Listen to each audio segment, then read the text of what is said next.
Boa tarde, pessoal. Boa tarde a todos que estão assistindo a gente aqui. Eu estou abrindo mais uma edição do Adyen Talks. Hoje nós vamos falar sobre a Black Friday 2020.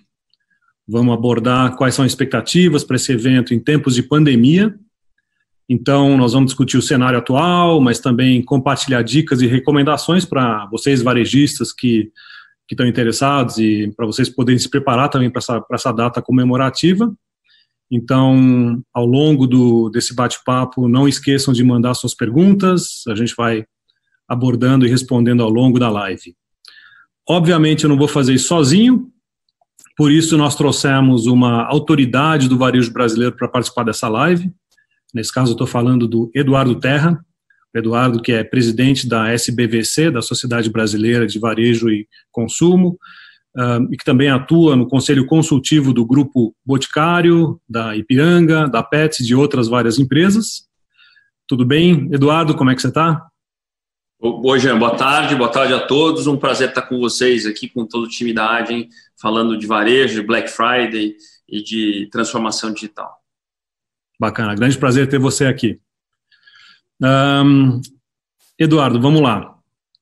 Eu acredito que a essa altura do campeonato, a grande maioria das empresas meio que se adaptou a essa nova realidade, e agora acho que é o momento para começar a olhar para frente também, para poder tirar o maior proveito aí das datas que estão por vir, né, como Black Friday. Então, acho que é para isso que a gente vai promover esse bate-papo aqui hoje. Antes disso, eu gostaria de dar um pouco uma perspectiva, um panorama geral do varejo para o pessoal, usando um pouco da sua experiência que você tem, obviamente. E então eu gostaria de começar com isso. Eu vou dar um pouquinho de contexto para essa conversa, né? Então, vamos lá. Se a gente olhar dados do IBGE, o comércio varejista ele cresceu em 2019 pelo terceiro ano consecutivamente, depois das crises de 2015 e 2016, os anos 17, 18 e 19 foram de crescimento, né? Então, singelo, mas mesmo assim crescimento. O ano de 2020 estava até começando bem, pessoal com expectativas altas aí de que a coisa iria melhorar, e aí chegou o Covid-19 e mudou tudo para todo mundo. Então, entrando um pouco nesse assunto e aproveitando que você está no pulso do varejo, Eduardo, conta um pouco para a gente como você enxergou essa situação, como você enxergou que as empresas foram impactadas por essa nova situação. Bom, perfeito. Acho que essa é uma pergunta importante, porque a fotografia do varejo brasileiro hoje ela não é homogênea, né? A gente, a partir do início da pandemia, começou a olhar o varejo brasileiro em alguns estratos diferentes. E não eram estratos, segmentos que a gente estava acostumado a usar, porque normalmente a gente classifica como bens duráveis, não duráveis, né? Enfim. Como é que a gente olha o varejo hoje? A gente tem o que a gente passou a chamar de varejo essencial, tá? E aí, para dar um pouquinho de números, o varejo brasileiro é um setor de 1,4 trilhão de reais, certo? Desse 1,4 tri, 37% é o que a gente passou a chamar de varejo essencial, que é o supermercado, farmácia, o varejo pet, e depois entrou também o varejo de material de construção. Então, esse primeiro bloco, chamado de varejo essencial, ele, com a pandemia, né, teve reações diferentes do resto que eu vou colocar. Claro que dentro dele a gente ainda tem fotografias diferentes. Supermercado, por exemplo, anteontem saíram os dados do IBGE, né, da PMC, que é a pesquisa mensal do comércio para abril, né, o setor como um todo caiu 16%, perdão, mas tem a média ela tem muito desvio. Então, o supermercado cresceu 4,5%, farmácia caiu 17%, então tem nesse bolo assim. Mas a vida do varejo essencial ela não foi tão prejudicada, porque é um varejo que continuou aberto, não teve suas lojas fechadas, enfim. Depois você tem mais 6%, que nós vamos falar um pouquinho disso depois, que já é a penetração do e-commerce do varejo brasileiro, especificamente 5,8% aí até junho, até finalzinho de maio. E a gente deve terminar o ano já perto de 8%. Esses 6% também na pandemia, muitas vezes cresceram. Quer dizer, são empresas que pela aceleração do digital e de uma série de outras coisas, as empresas de e-commerce durante esses 3 meses, vamos arredondar, também cresceram. Então, eu tenho um primeiro grupo, que é o varejo essencial, 37% do todo, 6% que é e-commerce, que tem uma intersecção, e aí isso somando, né, nos leva a 43%, você tem mais 57%, que é o varejo não essencial, que é o varejo de moda, de calçados, de eletro, de móveis, que esse sofreu muito. Esse abril e maio, né, os números de queda foram assim, como nunca antes a gente teve, duplo dígito alto, né, e aí realmente a fotografia para esse setor é complicada. Então, concluindo, quando a gente for falar de varejo, né, para 2020, a gente vai ter que fazer esses 3 cortes. São situações completamente diferentes e perspectivas também completamente diferentes. Entendi. Eu acho que, sem dúvida nenhuma, essa situação pegou todo mundo de surpresa, né? Não tinha como prever, obviamente. Então, é uma coisa inédita, é uma situação onde você tem que se adaptar de um dia para o outro a uma situação completamente nova. Se você olhar para a maneira como os diferentes integrantes do varejo lidaram com a situação, você acha que eles lidaram bem? Você acha que eles estavam, de certa forma, já preparados para uma situação dessas? Ou? Não, é o que você colocou, né?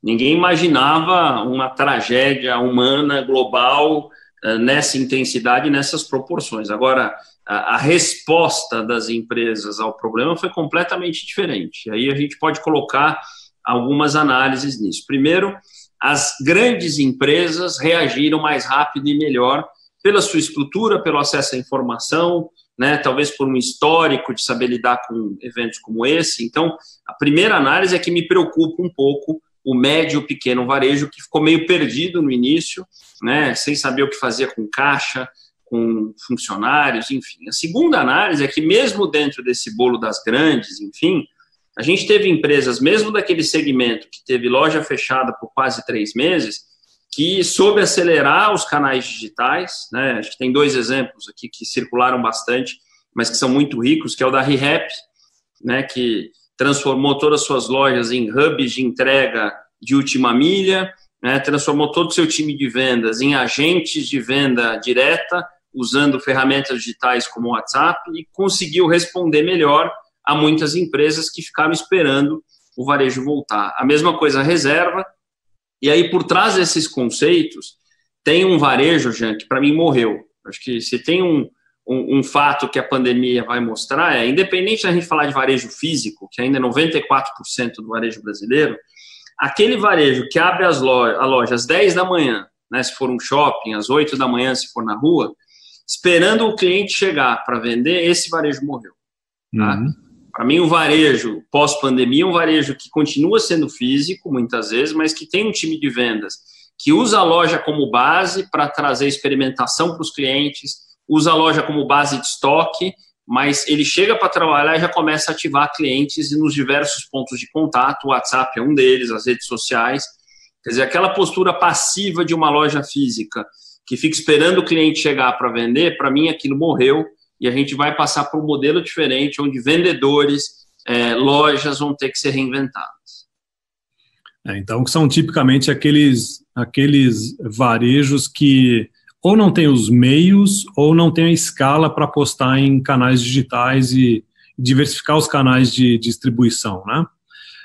Entrando um pouco nisso, acho que um tema que se escuta muito quando você conversa com varejistas nesse momento de pandemia a questão da transformação digital, e até por isso que eu fiz essa pergunta anterior, né? Então, de certa forma, o varejo, de uma maneira geral, já estava meio que se preparando para fazer essa transformação digital, na verdade já estavam até, né, tomando atitudes bastante fortes de investimento, etc. e tal. Agora, você concorda que as empresas aceleraram a transformação digital, foram forçadas a acelerar a transformação durante essa pandemia, e se é assim, o que mudou? Eles tiraram grana de áreas que estavam investindo e alocaram para maturação de canais digitais? O que aconteceu aí? Eu acho que não tem nenhuma dúvida que talvez para o varejo, o que vai ficar de legado positivo de um cenário que ele é muito mais complexo e negativo, é a aceleração da transformação digital. Eu tenho usado uma frase que não é uma frase de efeito, ela é real, que a gente acelerou 5 anos em 5 meses, né? 5 meses entendendo os 3 que já se passaram e mais 2 que provavelmente a gente ainda vai ter de uma fase mais aguda aí de pandemia, até começar a normalidade.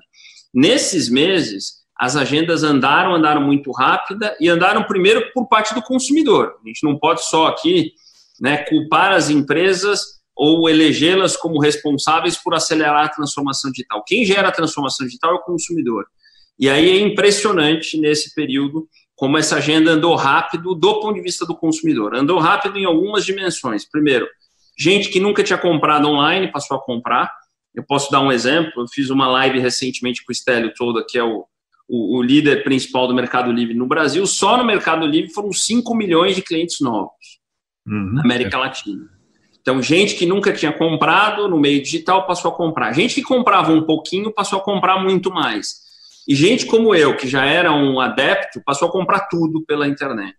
Então, o consumidor acabou dizendo para as empresas, falou, olha, eu estou aqui, existe demanda desde que você me acesse por canais que estão hoje liberados, que no caso é o digital. Vale lembrar que no Brasil cresceu também a venda direta, que é um outro canal importante, para perfumaria e cosméticos, por exemplo, né? Porque no fundo a gente entupiu, a gente fechou o principal canal de acesso entre consumidor e varejo, que é loja física, né? E o consumidor foi buscar por outros meios isso. E vale lembrar que transformação digital não é uma agenda só de e-commerce, né? Um outro exemplo que acelerou muito nesse processo são os canais de comunicação. Então, como é que um cliente se relaciona com uma marca, né? Tanto quando a marca quer ativá-lo, então as mídias analógicas caíram, né, durante a pandemia, então investimentos em CRM, em ações que envolvam digital, mídia digital cresceram, tanto quanto consumidor. Então, o saque, por exemplo, que é uma peça importante do relacionamento do cliente com o varejo, ele se digitalizou brutalmente, quer dizer, as pessoas passaram a procurar as marcas ainda mais por canais digitais, chat, WhatsApp, etc., né? O contato físico bloqueado foi talvez o grande agente de acelerar. Então, o consumidor passou a ter hábitos mais digitais, as empresas percebendo, aceleraram as suas agendas, e aí, respondendo o que você colocou, houve muita mudança de CAPEX, de investimento que ia para a loja física, que acabou vindo para o digital, projetos que estavam na gaveta esperando um susto, saíram da gaveta, gente que estava com medo de testar alguma coisa, perdeu o medo, quer dizer, foi uma combinação de fatores aí. Exato, é assim que eu enxergo também. Agora a pergunta que não quer se calar eu vou até fazer uma referência a uma talk que a gente teve algumas semanas atrás com Pedro Correia, diretor de e-commerce da Arezzo, tá? A gente estava batendo papo sobre o mesmo assunto, e a Arezzo é um case de sucesso, né, na gestão dessa crise. Então, eles meio que previram que isso iria acontecer. Acho que foi meio que uma visão que o dono da Arezzo, o fundador da Arezzo, teve. Enfim, e eles acabaram conseguindo fazer uma migração para os canais digitais de uma maneira muito bem sucedida. Então, hoje, o Pedro Correia compartilhou com a gente o canal digital deles, mesmo se as lojas estivessem abertas com volume normal, já corresponderia a 25% ou mais do faturamento total deles, que para o nosso mercado, o mercado brasileiro, é extremamente alto, né? Agora, o que quer dizer isso para uma época pós-pandemia? Quer dizer que as lojas vão ficar mais vazias, que as pessoas vão optar por comprar via canais digitais? Ou você acha que tudo, em algum momento, se Deus quiser, volta ao normal né? E aí o share do e-commerce vai cair de novo em relação às lojas físicas? Não, sem dúvida tem um impulso, um share inflado por conta das lojas fechadas, tá? Vamos lembrar que a gente está olhando também só aquele e-commerce mais formal, via plataforma, enfim. E muita coisa aconteceu na pandemia de um e-commerce que eu chamo mais informal, venda pelo WhatsApp, por exemplo, né, que está se tornando uma plataforma de comércio cada vez mais. Então, tem um lado, sim, da gente ter empurrado, né, esses canais, mas eu acho que esse share ele vai se estabilizar, eu não acho que ele retorna, não, né? Como eu te coloquei, na SBVC a gente trabalha muito com esses dados de pesquisa. O ano passado rodou o ano mais ou menos como o e-commerce, como share do varejo brasileiro na faixa de 4,5%. Esse ano já tinha uma expectativa de crescimento. A última foto que a gente mediu já está em 5,8%, né? E por quê? Porque o e-commerce cresce como um todo 60%, é um número que hoje eu tenho de janeiro para maio. O varejo está caindo, acumulado já praticamente 10%. Então, o pedaço da pizza que esse digital representa aumenta. Deve terminar o ano na faixa de 8%. Lembrando que na China, esse share já é acima de 30%. Na Inglaterra já está chegando em 20%, né? Nos Estados Unidos está chegando em 15%, ou seja, eu acho que ainda tem muita coisa para crescer. Agora, respondendo a tua pergunta sobre loja física, a loja física vai continuar sendo uma estratégia importante para o varejo no que diz respeito à capilaridade, quer dizer, estar presente em diversas localidades com um ponto físico que gera, de um lado, experimentação para o consumidor, eventualmente um ponto de troca, um ponto de retirada. Ele cumpre um papel importante no que a gente chama de omnicanalidade, né? Quer dizer, o ship from store, o click and collect, tudo isso está certo. O que me preocupa são redes com muito adensamento de loja. O que é isso? Muita loja, muito perto, essas talvez comecem a ser questionadas. Quer dizer, o parque de lojas, farmácia é um exemplo que a gente vê muito isso, né? A quantidade de lojas por região, talvez o metro quadrado de loja física, no que diz respeito a adensamento, vai ser discutido. Lembrando que também tem uma mudança importante de hábito das pessoas começarem a questionar morarem nos grandes centros, um regime de trabalho mais híbrido, né? Está se discutindo muito com 3, 4 dias por semana presencial, com alguma coisa home office. Isso vai permitir que algumas pessoas, de repente, morem no modelo americano, né, em subúrbios. E aí, o que a gente faz com esse monte de metro quadrado de varejo que está nos centros urbanos, que é até onde as pessoas estavam? Então, resumindo, tem um ressignificado a ser feito do tamanho do número de lojas físicas e do papel que ela vai ter pós-pandemia. Que é uma reflexão super interessante, né? Porque não é de hoje que você escuta que a tendência é que as lojas físicas elas se tornem cada vez mais espaços de experiência, né, onde as pessoas podem testar produtos, né, e, enfim, entrar em contato com a marca e que a decisão de compra pode caminhar cada vez mais para os canais digitais. Agora, até então, na história do mundo, da humanidade, o consumidor nunca foi forçado a consumir exclusivamente através dos canais digitais. Isso pode, obviamente, trazer uma mudança de conceito, de entendimento, etc. Isso, né, não dá para prever ainda, mas acho uma reflexão super interessante, né? Deixa eu seguir, então, agora adiante para a gente falar um pouco da Black Friday, tá? E aqui eu vou dar também um pouco de um panorama para a gente engatar bem nessa conversa, tá? A Black Friday no Brasil, estou falando só Brasil, tá? Foi fundada em 2010, vem crescendo continuamente. Ano passado, 2019, a gente teve, obviamente, a maior Black Friday já feita no Brasil, faturou mais de 3 bilhões de reais em 2 dias, crescendo quase 25% em relação a 2018. Se a gente contrapor essa tendência positiva a nível de crescimento com os dados e expectativas da conjuntura, né? Então vamos pensar que saiu recentemente um relatório dizendo que a expectativa de contração do PIB é de mais de 7% para 2020. Ao mesmo tempo, a gente lê notícias sobre taxa de desemprego, obviamente, subindo, que pode chegar até a 14% até o final do ano. Ou seja, o que isso quer dizer para uma data comemorativa como a Black Friday 2020?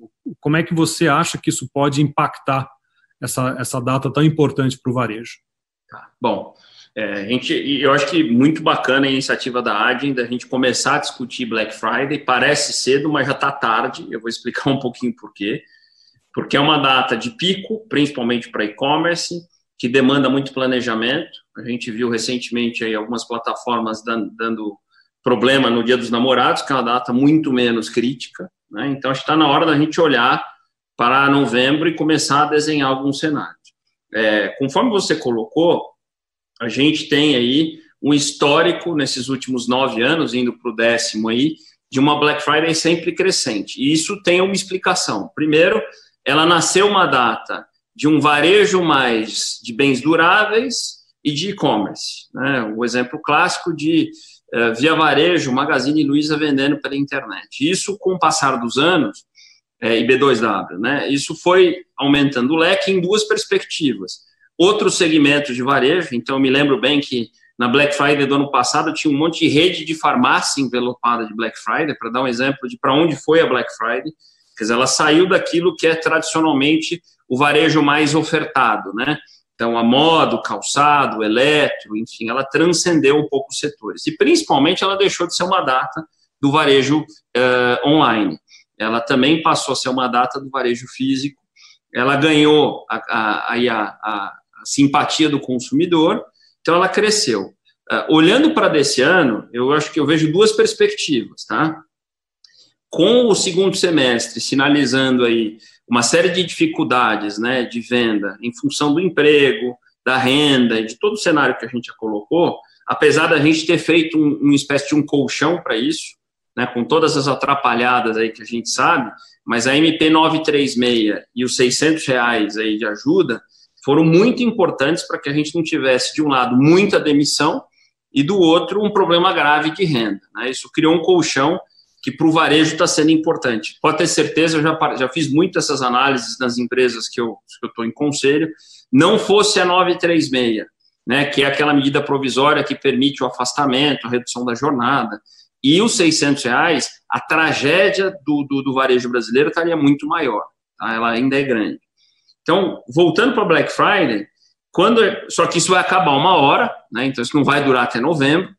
Então, a gente deve ter, principalmente o último trimestre, um ambiente onde promoção, né, e datas vão ser muito importantes, que é o que acaba provocando e movendo um pouco o consumidor a gastar, né?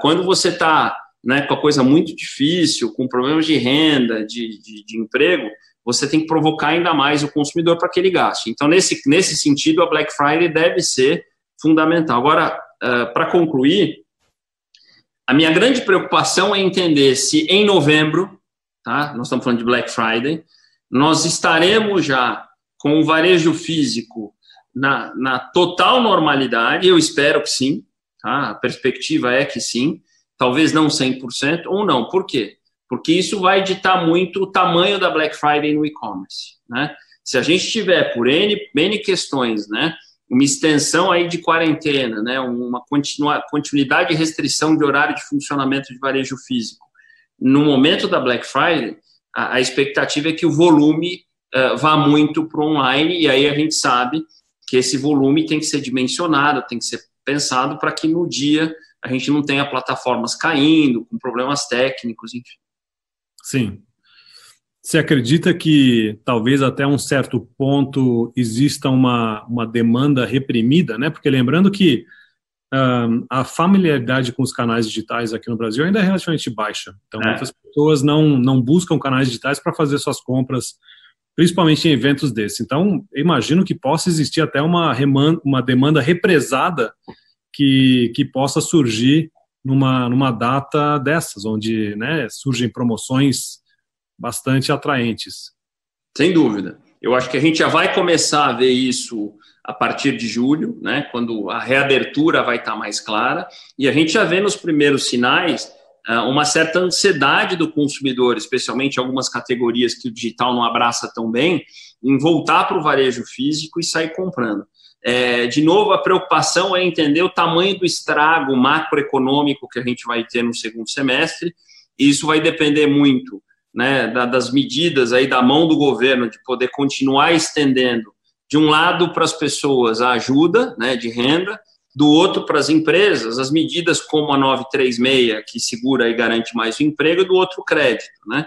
Então, essa análise econômica que a gente tem que colocar aí no eixo para poder pensar um pouquinho o que vai ser. Mas eu de verdade, você falou da contração do PIB, essa semana a gente começou a fazer os primeiros cálculos da contração do varejo, a gente já está falando de uma queda de 8% do varejo para o ano, mas isso não quer dizer que a Black Friday não caia, né? Pelo contrário, eu tenho uma expectativa de um crescimento de Black Friday em relação ao ano passado, principalmente porque ela vai pegar esse represamento de um lado, pela frente, e do outro uma antecipação de compras de Natal, que já é algo histórico que vem acontecendo todos os anos. O consumidor tem preferido fazer suas compras de final de ano de Natal na Black Friday com desconto.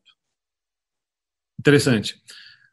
Se a gente falar um pouco de como determinados segmentos podem se comportar na Black Friday, a gente sabe que onde há desafios, há oportunidades também, né? Então, tanto que a gente viu isso muito nessa fase de isolamento social, de pandemia, onde alguns setores se fortaleceram incrivelmente, né? Então, pegando como exemplo os aplicativos de delivery, que estão crescendo fortemente por causa da demanda nova, também supermercados online. Eu li recentemente uma pesquisa da ABECOM, falando que as transações de supermercados online aumentaram 180% na primeira semana de pandemia.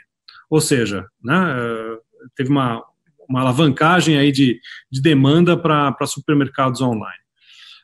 Claro que esses segmentos, eles, na minha opinião, dificilmente vão se beneficiar da Black Friday, né, porque não é típico. Mas, na tua opinião, vai ter segmentos que podem sair fortalecidos na Black Friday 2020? Não, sem dúvida. Eu acho que principalmente o de bens duráveis, né, que são aqueles que a gente não tem uma compra recorrente, como é o caso da farmácia, do supermercado, que a gente aguarda oportunidades para poder fazer compra. A melhor categoria que melhor ilustra isso é elétrico, né? TV, fogão, geladeira, né? As pessoas já têm uma certa organização de calendário. Então, você está pensando em comprar uma televisão nova, um celular novo, um computador, a Black Friday já está mais ou menos no plano do consumidor como um período interessante. Agora, o que eu posso trazer aqui de insight novo, assim, mais importante que o segmento que a empresa atua, é importante fazer um trabalho das categorias que ela vai levar para a Black Friday. Então, você mencionou os supermercados online. É pouco provável que a gente tenha algo relevante com arroz, feijão, batata, né? Quer dizer, aqueles produtos do dia a dia. Mas você tem nos supermercados bebidas, que é uma categoria que vai muito bem em Black Friday, né? Vinhos, como exemplo. Você tem toda a linha de bazar, você tem toda uma linha de mercearia especializada. Então, mesma coisa as drogarias, né? A gente não pensa em Black Friday em remédio, mas você tem toda uma linha de produtos para higiene pessoal, cosméticos, dermocosméticos, que podem ser bem trabalhadas, sim, em parceria com a indústria sempre, para que essa equação fique saudável, né? E aí essas categorias podem ser uma alavanca para esse varejo, que não é o varejo mais óbvio de Black Friday. Perfeito, entendi. Eduardo, vamos falar um pouco sobre o consumidor, que obviamente que está impactado com essa situação. A gente já falou um pouco do consumidor, mas queria aprofundar um pouco esse assunto e avaliar um pouco o efeito sobre o comportamento de compra deles, né? Então, você já tinha falado que hoje já se observa obviamente uma migração do consumidor do offline para o online, naturalmente, mas também que marcas estão conseguindo conquistar novos consumidores. A gente tem até um caso dentro da nossa base de clientes que entrou em contato conosco recentemente, perguntando, poxa, essas transações que eu estou vendo no meu canal online agora, elas são de fato migração 100% de compradores de loja? E a gente, avaliando os dados, viu que não, a grande parte dessas transações vinham de fato de novos clientes que nunca tinham interagido com essa marca antes. Agora, a pergunta é, por que isso está se dando? Então, você mencionou um pouco, claro, da situação óbvia que é o fechamento das lojas físicas, mas, na tua opinião, os varejistas, eles também se aproveitaram talvez um pouco dessa situação para canalizar investimentos de marketing, para acionar os canais? Você acredita que isso pode acontecer também no contexto da Black Friday desse ano, que outras empresas que nunca atuaram tão fortemente na Black Friday agora começam a investir e tentar potencializar as receitas através da Black Friday? Pois é, Jean. Acho que essa é uma provocação importantíssima, pegando esse exemplo dessa discussão que vocês tiveram com o cliente, né? O consumidor, ele migrou de canal, sem dúvida, né? Senão, esse share não teria aumentado tanto do físico para o digital. Agora, quando ele migra de canal, ele não necessariamente migra para a mesma marca, para a mesma empresa. Isso é importante. O varejista não pode achar que eu tinha um cliente que comprava comigo na loja física, agora que eu estou com esses problemas, ele vai simplesmente digitar www, a minha marca, e vai continuar comprando de mim. Isso é uma grande bobagem. O consumidor, quando ele migra do físico para o digital, ele muitas vezes troca a sua opção de varejista, porque ele entende que no mundo digital, a proposta de valor da marca B é superior à marca A que ele compra no físico. Então, com isso, duas coisas aconteceram durante a pandemia e em algumas empresas que eu estou no conselho, a gente viu isso em números. Primeiro, ter uma estratégia digital, seja ela qual for, quem não tinha tem que ter rápido algum plano de contingência, quem já tinha tem que melhorar e acelerar, primeiro elemento, garantir que eu não perca clientes que estavam comigo no físico. Tá? Então, fazer esse transbordo, que aí sim, é o mesmo cliente que eu tinha lá, que agora eu tenho cá. Mas isso aí é só a primeira página. Segunda página é o seguinte, muitas empresas estão ganhando share, estão ganhando mercado, por quê? Porque ao apresentar uma proposta de valor consistente no digital, ela está tomando clientes dos seus concorrentes. Né? E aí eu tenho vários casos de empresas que tiveram, por uma série de análises, novos clientes no mundo digital, que não eram clientes dela antes, porque entenderam provavelmente que a proposta de valor dela digital era melhor do que a do concorrente que aquele cliente usava no físico. Então, esse transbordo ele não é simples. Eu posso, sim, me defender para não perder share e clientes, mas dois, eu posso, a melhor oportunidade de você ganhar esse consumidor, né, por uma proposta de valor diferente. Então, isso eu estou vendo direto. Eu vejo o digital como bem feito, claro, como uma forma de você ganhar mercado e conquistar clientes. Claro que depois tem um desafio que é fidelizá-los, né? Perfeito. Eu vou fazer mais uma pergunta relacionada a consumidores, e aí eu vou começar a pegar algumas das perguntas que estão entrando aqui, inclusive perguntas relacionadas à questão anterior que a gente falou. Perfeito. Dos segmentos que podem se beneficiar da Black Friday. Mas deixa eu terminar primeiro com essa parte aqui. Pelo que você falou, imagino que a gente pode, obviamente, assumir que o consumidor hoje ele é muito mais bem informado do que ele era há um tempo atrás, né? Já que ele está sendo forçado a acessar canais digitais e com a informação também vem expectativas, exigências, talvez que não existiam antes, pelo menos não dessa forma. Você acredita que as marcas, os varejistas têm que se adaptar a uma nova realidade a nível de adequação de produtos para os consumidores? Vai ser mais difícil vender hoje em dia? Aí a gente entra um pouquinho no que está se chamando muito de novo normal, novo consumidor, e acho que é muito cedo para falar o que é só transitório, temporário, o que é definitivo, né? Certo. Eu acho que sim, como eu coloquei, há uma digitalização grande da população brasileira. Se a gente quiser aqui colocar alguns dados, né? 230 milhões de smartphones no Brasil, 150 milhões de usuários de WhatsApp e 80% das casas brasileiras têm hoje acesso à internet. Então, são 3 dados que reforçam o quanto a gente digitalizou, de fato, a população, que é a base para que depois a economia e o varejo se digitalize também, tá? Essa digitalização traz, como você colocou, uma consciência digital, uma educação digital e mais acesso à informação. Com a pandemia, provavelmente a gente está criando um outro bicho, né? Que é um consumidor pós-pandemia. Quanto ele vai ser diferente para sempre, é muito difícil dizer. Que ele vai se preocupar mais, sim, com produtos, né? Tanto no plano físico, embalagem, cuidados, enfim, quanto no processo de compra, né? Onde ele vai querer fazer uma compra com menos atrito, né? Ele vai querer ter uma série de experiências que são mais para o digital do que para o físico, mas é difícil da gente dizer, assim, depois da vacina, né? Assim que a gente tiver 100% da normalidade, quanto disso fica e se torna algo definitivo, o quanto disso morre com a pandemia. Entendi, perfeito. Deixa eu seguir, então, agora com algumas perguntas que surgiram aqui. Eu vou ler a pergunta da Carolina Fogaça, que pergunta: Eduardo, você mencionou a mudança no histórico da Black Friday de bens duráveis para até farmácias entrarem nessa dinâmica. E aí a pergunta é: você tem visto alguma evolução no varejo que indique quais segmentos devem ter mais procura na Black Friday desse ano? Então, eu acho que essa evolução de segmentos deve continuar.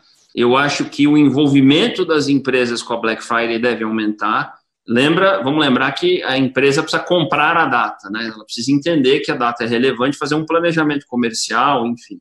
Eu acho, e aí a gente está muito longe, eu costumo dizer que hoje um mês virou longo prazo, uma semana virou médio prazo, né, com a pandemia. Então, como a gente está falando aí de julho, agosto, setembro, outubro, e mais um pouquinho de novembro, são 5 meses até a Black Friday. É muito cedo para dizer como é que a gente vai estar lá, né? Mas respondendo a Carolina, eu acho que a gente deve ter, em relação aos anos anteriores, um aumento tanto de setores que se envolvem com a Black Friday, eu dei o exemplo de farmácias, mas a gente vê veículos, imóveis, né, para sair um pouquinho daquele desenho óbvio de varejo. Então, eu não vejo hoje um setor fora da Black Friday e talvez dentro das empresas um aumento da importância da data, colocando mais itens, enfim, e se organizando melhor. A minha visão é que lá por novembro, tudo que o varejista vai querer é uma data forte promocional de alavanca de vendas. Essa é a ideia, porque a gente não deve ter 5 meses fáceis até lá, né? Então, toda vez que você tem 5 meses difíceis, datas como essa, seja para desovar estoque, seja para colocar um impulso a mais para as pessoas comprarem, eu vejo assim, eu não vejo com muito otimismo o varejo como um todo no segundo semestre, mas vejo como otimismo a Black Friday, sim. Perfeito. Vamos lá. Segunda pergunta aqui do Rafael Diegues. Pela pergunta, eu imagino que o Rafael trabalha no varejo de moda, tá? E a pergunta é a seguinte: Eduardo, você acha que podemos ter um aumento na venda de produtos de moda durante a Black Friday desse ano, considerando o isolamento e a impossibilidade de visitar as lojas físicas? Sente que as pessoas podem ter perdido o medo de comprar roupa na internet como reflexo da pandemia? Então, Rafael, acho que tem 3 coisas aí, né? É importante a gente separar Black Friday do e-commerce, que a moda foi mais para o e-commerce com a pandemia, não tenho dúvida. As pessoas experimentaram mais comprar, a gente que nunca tinha comprado comprou, a gente que já comprava comprou mais. Então, acho que há um aumento de tração da moda no e-commerce. Em relação ao Black Friday, é um pouquinho o que a gente falou, vai depender muito das condições para daqui a 5 meses. Se a gente tiver um varejo físico pronto, seguro, né, esperando o consumidor, eu entendo, e se isso, na minha visão, vai ser mais ou menos a época onde isso vai acontecer. Eu não consigo ver uma normalidade total muito antes disso. A gente está indo numa graduação, né? Junho tem sido o mês do início das aberturas, julho provavelmente a gente vai ver uma extensão dessa abertura em horários, em setores, né? Para que em agosto a gente comece a ver, né, de fato a tal da normalidade voltar, mas ela não vai voltar de repente. Então, se a gente tiver em novembro uma normalidade mais presente, eu acho que aí o varejo físico volta, talvez não o de antes, mas volta a ter um protagonismo. Se a gente não tiver, aí sim o digital vai passar a ter uma relevância, uma importância para a moda como nunca antes teve. Concordo, e na minha opinião também aí entra muito a questão da digitalização, dessa transformação digital, né? Porque, pelo que eu sei, eu não sou do varejo de moda, obviamente, um dos maiores problemas do varejo de moda hoje é a padronização de tamanhos, né? E consequentemente, a troca e devolução. Né?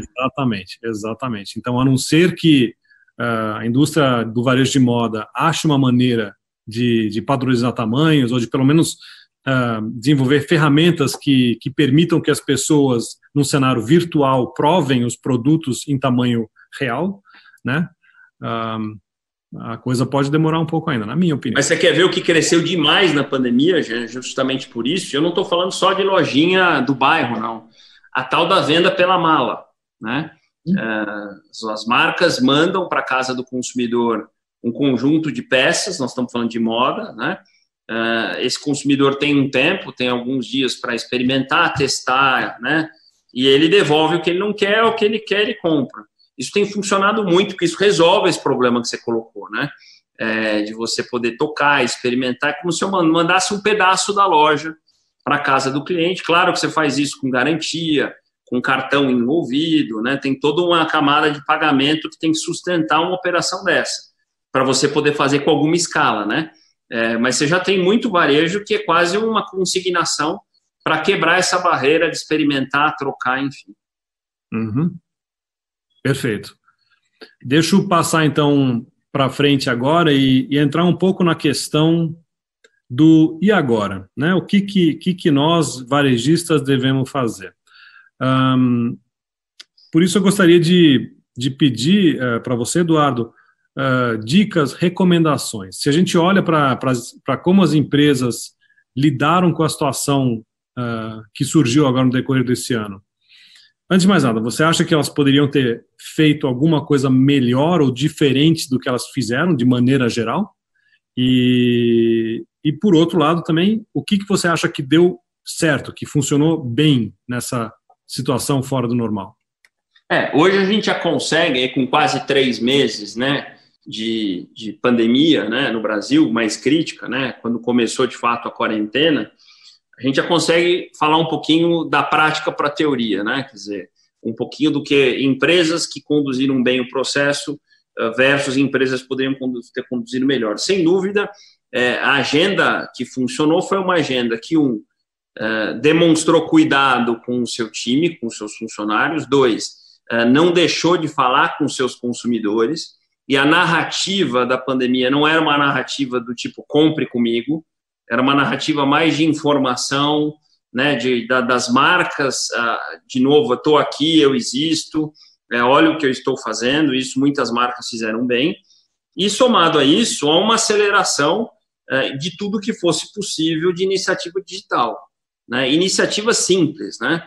Você mencionou no começo da nossa conversa, já, que muitas vezes um pequeno negócio ele tem menos condições, né, de seguir um pouquinho disso que a gente está falando. Isso é verdade, mas uma das mensagens que eu tenho passado aí nas lives é: transformação digital não é uma agenda de grandes empresas só. Por menor que seja um varejista, ele tem que ter lá a sua jornadazinha de transformação digital, que pode começar, vamos pegar aqui um exemplo, e aí eu duvido que qualquer um tenha dificuldade de fazer isso. Se você pegar os seus 50 itens mais vendidos, fotografar, colocar isso num PDF e colocar na mão dos seus vendedores para ativarem clientes. Isso é digitalizar? Não, mas é o passo 1. Porque provavelmente você vai perceber depois que os seus clientes vão querer pagar, né, por ali. E aí não dá. Aí você vai provavelmente mudar para uma plataforma um pouquinho melhor, né?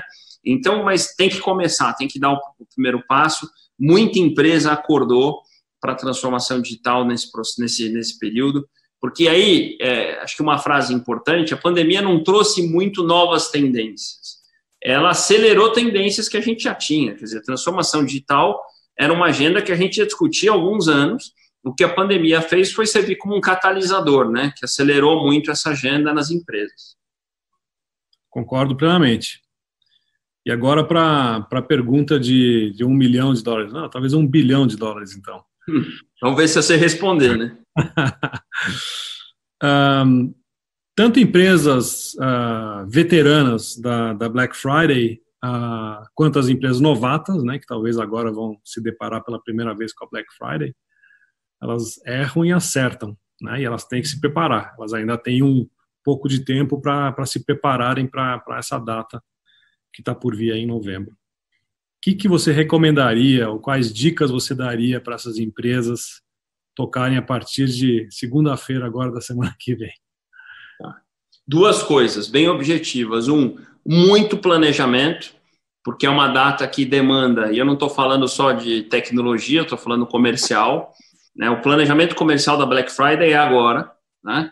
Tem todo um trabalho de pensar quantidade, produtos, e isso envolve toda uma cadeia que está por trás. Então, muito planejamento é a minha primeira dica. E segundo, teremos muito provavelmente a Black Friday mais digital de todos os tempos, independente da normalidade ou não. Então, ainda há tempo, são 5 meses, né? eu tenho alguns casos que eu falo, ok, a gente não tem nada, mas vamos ter para Black Friday, né? Quer dizer, em 5 meses você consegue colocar muita coisa para rodar. E por ser uma data importante, quer dizer, todas as iniciativas que possam potencializar a venda, resultado, coloca a Black Friday como um milestone, como um marco, né? Que tem que estar pronto ali. E acho que isso vai ajudar muito nesses 5 meses a você acelerar ainda mais. E o que você vai ter de presente é que depois da Black Friday, você vai ter o teu negócio muito mais digital do que ele era antes. A Black Friday só foi um impulsionador para tudo isso. Perfeito. Se a gente falar, última pergunta, tá? De uma área correlata, mas não menos importante como preparação para Black Friday, né? Então, vamos falar de investimentos em marketing. Investimentos de marketing são essenciais para você desovar produtos, serviços, etc., e acelerar o teu crescimento. Agora, na situação atual, existe um pouco de discussão sobre, poxa, será que eu vou fazer uma campanha de marketing para vender meus produtos no momento que todo mundo está preocupado com saúde, com várias outras coisas, e será que eu não vou ser visto como oportunista e insensível nesse momento? Qual é a sua opinião? A gente está bem no divisor de águas dessa questão, tá? Eu tenho discutido bastante isso, essa reflexão de qual a narrativa que eu devo colocar na minha comunicação, ela existiu, ela foi respeitada, vocês podem fazer uma análise de quanto a narrativa do varejo ficou menos promocional, menos leve 3, pague 2, menos oferta, mas a gente começa a entrar, na minha visão, numa fronteira de transição, tá? A pandemia já passa, de um lado, por uma certa estabilização, e do outro, infelizmente, a gente se acostumou com ela, né? Então, a gente já entendeu as mensagens, enfim, e hoje a gente já começa a ver por algumas pesquisas que o consumidor começam a buscar de novo uma comunicação, uma narrativa de novo um pouquinho mais agressiva, promocional, sem fazer um vínculo disso com um comportamento eventualmente oportunista. Então, acho que nós estamos bem nessa transição aí, né? Sim, então as empresas já estão visando que em algum momento a gente vai conseguir, né, passar dessa fase e a vida vai voltar ao normal. Isso é uma realidade, né? Perfeito, ótimo. Muito obrigado pelo bate-papo. Acho que não temos mais perguntas nem da minha parte e nem dos telespectadores, mas queria agradecer muito a oportunidade de conversar com você. Acho que foi uma conversa muito produtiva, muito interessante. E é isso aí.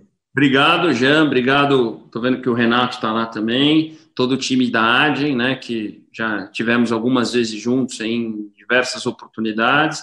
Parabéns pela iniciativa. Acho que esse é um papel das empresas, né, de trazer informação, de trazer conteúdo. Acho que essa é a narrativa que o mercado espera dos parceiros como a Adyen é do varejo. Então, espero que a gente possa ter trazido para quem nos acompanhou informação, provocação e principalmente, como você colocou, um certo direcionamento de como conduzir essa Black Friday nesse ano, que vai ser uma Black Friday diferente, né? Sem dúvida nenhuma, mas eu espero que ela seja muito, muito boa. Perfeito. Um abraço, obrigado. Eduardo, até mais. Tchau, tchau.